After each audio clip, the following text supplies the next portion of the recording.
Hi, miss. Pwede ka ba? Ganda mo, ah. Text mo ako, ah.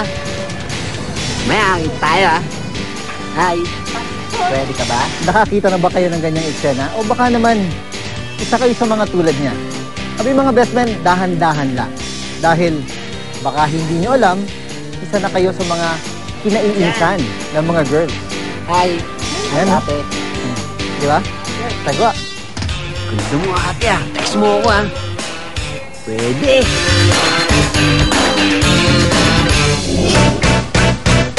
Sa isang pagsusuri na inilabas sa websites ng askmen.com at menshealth.com, nadiskubre namin ang mga ugaling pinaka-kinaiinisan sa mga lalaki.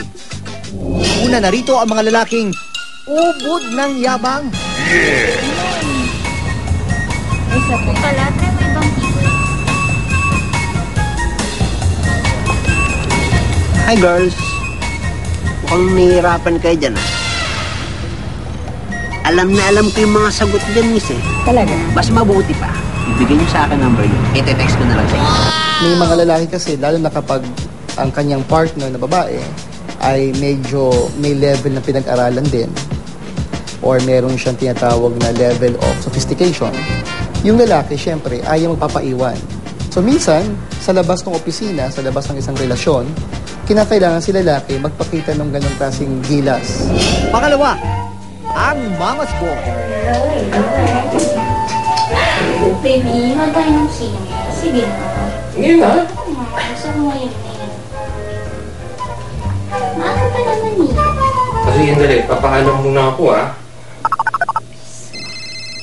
Hello?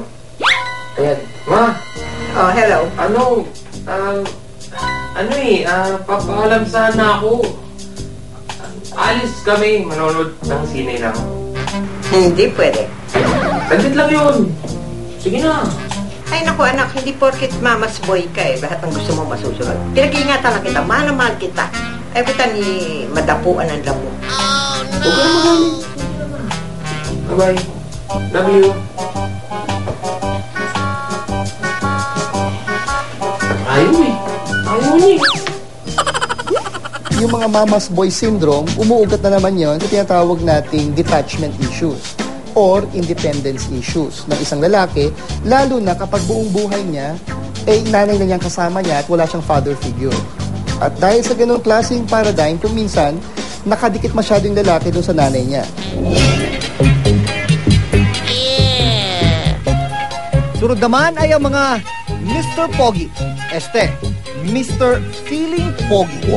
Meron silang level of insecurity.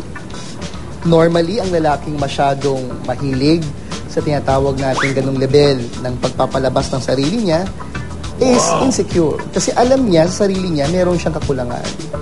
At para mapagtakpan yung kanyang kakulangan, yung kanyang insecurity sa kanyang physical characteristics, physical traits, ang ginagawa niya, pinoproject niya yung sarili niya ng pogi.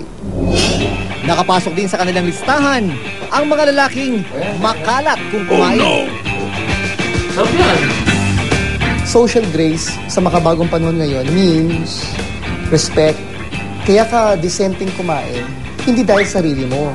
Kundi gusto mong galangin yung taong kasama mo habang kumakain ka. Interpretation ng ibang kalalakihan, ang social grace ay pagiging maarte. At pagiging maarte is associated with gayness or being soft. At ang huli, ang mga lalaking mahilig tumingin sa ibang babae kahit kasama nila ang kanilang girlfriend o asawa. Unlike women, men are very visual. Women kasi, though they're attracted to guys, sila kasi kailangan nila ng kunwari level of closeness before magkaroon ng kitao ng impact sa kanila. Ang problema sa lalaki, tayo visually pa lang, we are easily swayed.